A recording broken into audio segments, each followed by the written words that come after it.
Hello there, everybody. Today we're going to do a restoration of a 1979 Kenner Star Wars Millennium Falcon. So let's take a closer look and see what we've got. So, as you can see, it's missing most of the decals. Thankfully, I have a extra set of vintage decals put on this. There's a couple, they're already pretty loose, you can see. I can already take that off. And then they do have a few of the decals in here, which I might use some of that. What else do we have here? So it does come with certain parts that that are oftentimes broken. So you can see right here, oftentimes this little piece right here is often broken off, but it's intact. And then of course, we do have the completed dish there. The most rare of the objects on this Millennium Falcon is the Jedi training ball, and you can see that there, and that's intact. So thankfully I don't have to replace that. There are, when I open this up, you can see there are some pieces missing, of course. You can see that there's no hollow table, and I'm gonna need to order one of those, and the struts that go on the, those blue struts right there. Let's see what else. You can see that it's pretty dirty and that there's probably a lot of yellowing, but we're gonna give it a bath and see where we are from there. Let's turn it over. Of course, this piece here is working just fine. It's a little bit loose, but everything's intact. The glass is there. We're okay on that part. And everything seems to be in working order inside here. Of course, when we turn it over, then we've got these struts. Now, this part, oftentimes when it's been played with, you can see is that these little things right here are supposed to hook on, but they often get worn and they don't actually hook in place. So oftentimes you get kind of like a sideways leaning Millennium Falcon. So we might have to warp those, and it's pretty much the same on both sides. I did try batteries in this, and it does not work, so we'll have to check out the motor. So let's go ahead and open this sucker up and see what we've got. All right, we've opened this up, and as you can see here, this little bad boy is actually in great condition. Very little wear on it at all, so thankfully I won't have to really do anything with that. Now, the problem being the motor. As you can see here, you put the batteries in this, and then of course, when you press this button, there's the contact with the batteries, and then this motor should run. Now, sometimes this looks in pretty good condition overall. There might need a little bit of work here on these. It's a little bit, it might be a little bit of sanding or vinegar on that. And then of course this motor sometimes just kind of seizes up over years without use. So sometimes just rotating it, occasionally it might need a little bit of oil to get going, but it's usually supposed to turn over this little plastic thing and make just kind of an annoying noise. But we're gonna see if we can get that in working order. So I'm gonna see what I can do to help fix that. But otherwise, everything's looking in pretty good shape overall. But the next thing we're gonna do is we're going to soak a lot of these parts and see if we can get this clean and see how much yellowing is still involved, and if we need to do any whitening or if a good clean will be enough. But I just need to remove the remaining stickers and then we're ready to roll. Let's see what happens when I manually move this gear. Let's see.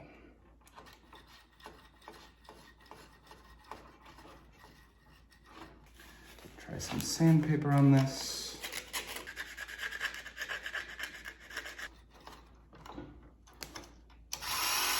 There it goes. Aha!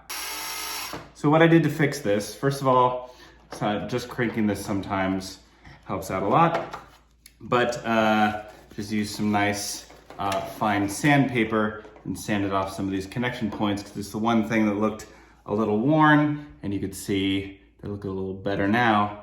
But yeah, that connection point just needed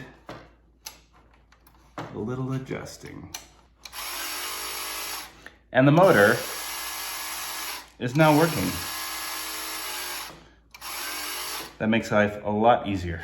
Letting everything soak in some warm water, not hot water, just warm water and dish soap. And then we will brush everything off with a soft toothbrush to get out all the gunk and see what we're left with. Update.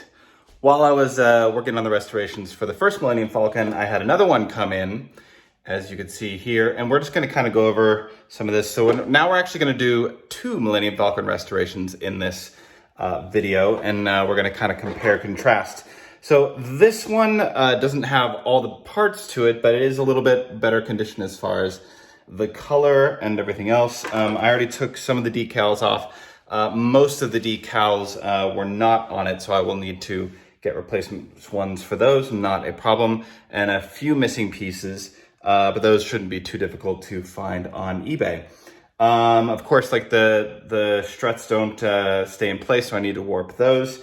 Besides the missing pieces, there is a little bit of, I'll show you here, a little bit of coloring issues. See on this side here, and you can see it there as well. I'm gonna put it through the washing process, and then we'll see what we have there and see if we need to do any whitening on both Millennium Falcons. But now we get to compare 2 Millennium Falcon restorations at once. So let's do this. As you can see here, I opened up the second Millennium Falcon, and of course we have, look at that, that's just gross and nasty. And I don't know if that's gonna be saved, but we'll see what we can do. But I might have one that I can try to repair, and that's not looking too pretty, although I could sand some of that and see what's going on. And if I need to get out the vinegar, I will. But yeah, that's gross. That might be a goner, but we'll see. We shall see. As you can see, this also is not in very good condition, and basically from the discoloring, you can see that everything, all the discoloring and issues are on this side, and everything else escaped free. But this might not be saved, but yeah, that shouldn't be too difficult to replace. But there you have that little issue there. And beyond getting new pieces for this, it's still looking pretty decent. So now it's time for my first attempt at de-yellowing one of these Millennium Falcons. I'm not gonna do both at the same time. I'm gonna actually try to test this one. As you can see, this is the one that's worse for wear, showing a lot of yellowing. So I'm just gonna basically slather this. So the process is, there's a few different methods that I've seen that are out there, but I've got some Retrobrite formula. You can also create your own formula, and there's some other possibilities, but I just went for the easy, get it on Amazon. Of course, we want to apply this with gloves because we're working with chemicals here. So what's going to happen is that I'm going to basically slather this whole thing with the Retrobrite. And then we're going to wrap it in plastic wrap. And then the final phase is you basically need UV light, put it in the sun for 4 to 8 hours, 4 to 8 hours, up to 12 hours, depending. And then you can do this with putting it in the sun or using UV light. With this first attempt, I'm going to try putting it in the sun because it's a nice day. So basically going to coat this whole thing, put it in plastic wrap, put it out in the sun, and just check on it on occasion and see what happens. So here we go. 2 by 2 hands of blue.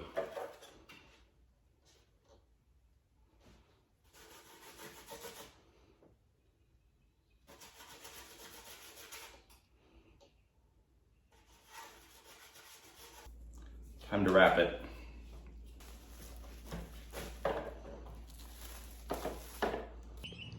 So now I just leave these out in the sun for several hours, and let's see the sun do its thing. It's been about 8 hours. I'm gonna wash them off with the hose and see what we've got. Well, after almost 8 hours in the sun, I've washed everything off, cleaned it off, let it dry. I'm actually very impressed with how things turned out. Let's actually take a closer look. So as you can see, it's actually just very clean, very white. There's very little yellowing left. Like it's very minor when it comes to things. One little yellowing part that I still notice is on pieces right there. But for the most part, it looks very clean, very new. I could see some little scratches that were already there that come out once everything is clean. But for the most part, it looks fantastic. And I'm actually very impressed with this whole process, that it can make everything look so fresh. And of course, I even went and worked it on my X-Wing. And of course, there was a lot of yellowing around here, and now that's all gone. So yeah, I took, of course, the decals off of this, and yeah, and it looks pretty brand new. So for something being over 40 years old and being so yellow and dirty, I like this process, and I'm gonna try it out on the other one.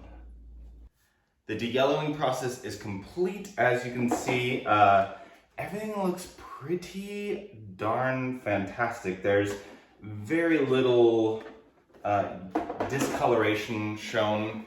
You can see like basically some little scratches here and there from use from over the years, but not bad at all. I mean, everything looks pretty good. And while doing that, obviously, like I didn't have the inside pieces, or so I said the inside all decked out and in the sun, but it still whitened that. So I actually had to go back and I should say de-yellow some of these other pieces to be able to match. But once I did, everything looked great.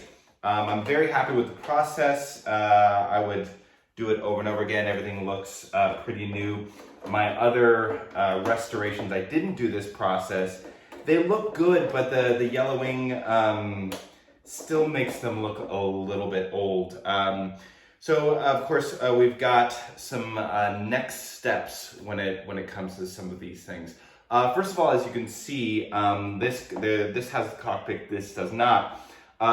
Most people, when they've, with their old Millennium Falcons, they super glued some of these pieces in. So you can see, if I actually get this piece out here, a lot of people would super glue the struts in. So when you find these pieces, a lot of them have still that broken off little blue pieces in there. I got some replacement parts that do not have that, so I can just have those nice vintage struts all in place. But this is super glued here.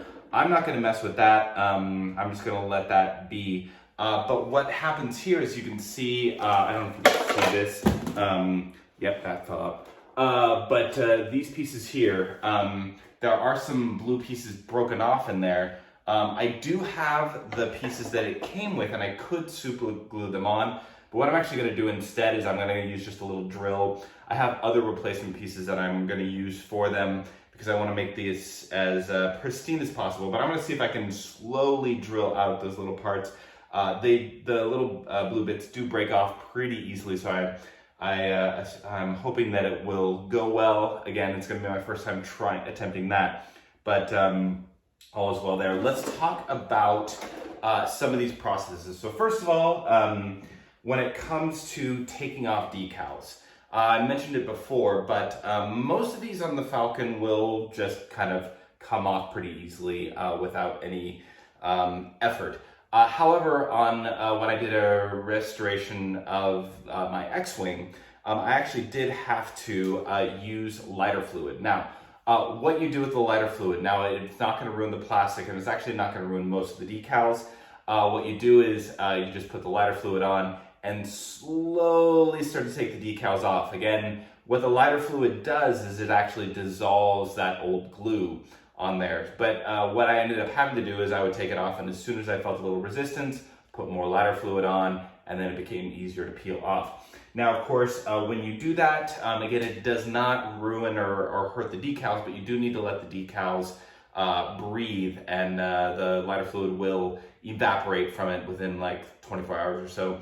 However, what happens sometimes is like the decals will curl, so I I do lay them out and put a little weight on them to make sure that they dry straight, because a lot of times curling, we'll talk about that in a moment, curling will make it harder to get the decals back on. Now, when I do put the decals back on, I'm actually going to use glue, but what I'm going to use is I'm going to use these little sticks that you use just for construction paper when you're a kid. But the important thing is to use acid-free. You can just find this on the internet, on Amazon, whatever it might be, but really make sure it's acid-free glue sticks when you do this, because the acidic part will ruin the decals over time. Now, super glue, that's going to be the thing that you would think to use, but that will actually ruin it over time. Now, the issue is that, as you can see, I've been collecting a lot of the old vintage decals.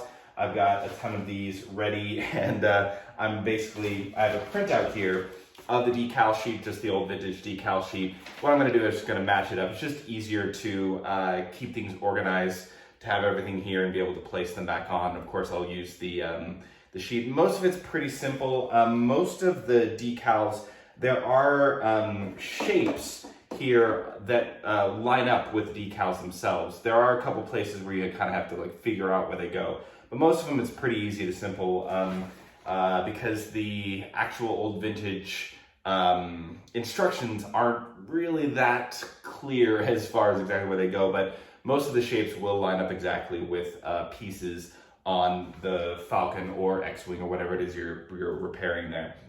I do recommend when you're doing that, first of all, is have something handy to be able to, like tweezers or something to use to be able to help place these back on, because you get glue on your fingers and that becomes an issue when you're placing them on. So using something else to place them on is great. Now, the great thing about this is that it doesn't ruin the stickers. The bad thing is that it does take longer to actually stick. So first of all, it allows you a little bit of time to line things up. But what the tedious process, I think the most tedious process in all of this is replacing the decals, is sometimes you really just have to hold it on there for a while. So I recommend like putting on music or a movie or something in the background and just, holding that there. The hard thing is that, I'll give you an example in a moment when I'm replacing one of these stickers, but is the edges. Because sometimes the edges like to come up. Like I said, if it's not perfectly flat, if there's some curve to things, sometimes the edges like to pop up. So you either just have to hold it down for a while, or sometimes I'll use something to like just weight, not this in particular, like I'll use something to just put weight on the stickers themselves. But some you just have to hold for a while until it actually the glue starts to take hold a little bit. But the good news is that when you put it on, it's not like stick or death. Like you have a little bit of time to manage that and work it around a little bit. So I am going to get set up. What I'm going to do first is that there is a little bit of glue residue after everything that I did, a little bit of glue residue here. Instead of just trying to scrape it off right away, I'm actually just going to use a little bit of lighter fluid and put it on a paper towel here and just rub it down a little bit so it's going to be easier to take off. Just dissolve it a little bit more so I'm not ruining the plastic itself before I start to put on those decals. But for the most part, we are ready to go, so let's start that next process. So I just went through and wiped everything down with the lighter fluid and the glue residue on everything. I went with kind of like a fine tooth comb, went through and got the residue off of everything. It even helped me, and it just wiped off super easy. It wasn't very much effort at all. And actually the lighter fluid actually did help me take off some little scuffs that were on there that weren't hurting the plastic, but the actual toothbrush wouldn't get those off. So it helped me do all of that. One thing I did also want to mention was I did put the motors back in, and of course I've reconstructed all these things so far. But the motor that you saw me work on earlier, I did get it running again. However, it was still a little bit stingy. So after a little bit of time not being used, it wasn't wanting to fire as easily. What I did is I actually used some 3-in-1 here, 3-in-1 oil, just to put a tiny bit in, and I ran the motor for a while. And the hope with that is that it just kind of like lubricates everything and just makes sure it doesn't freeze up like it did over time. Of course, I'll test these out again. One of the motors I did have to replace because it was corroded, it was gone. Words of the wise, don't leave batteries in. Just don't leave them in, they're gonna corrode over time. So taking batteries in and out aren't always the easiest thing, but it will save your engines and save all the metals in there so that corrosion doesn't happen. But so far so good. Let's get to the stickers.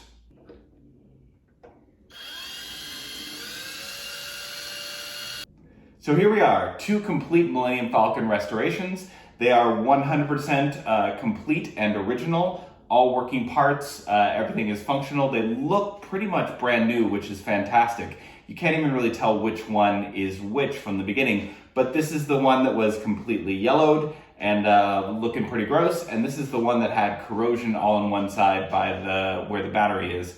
And they look great. I actually had to find some more decals for the second one because I didn't have a full set, 2 full sets, but I found them all. Everything is complete and working. I'm going to give you a closer look here in just a second, but here you are. My Millennium Falcon restorations. I can't wait to do more with all these tested processes, and let's take a look.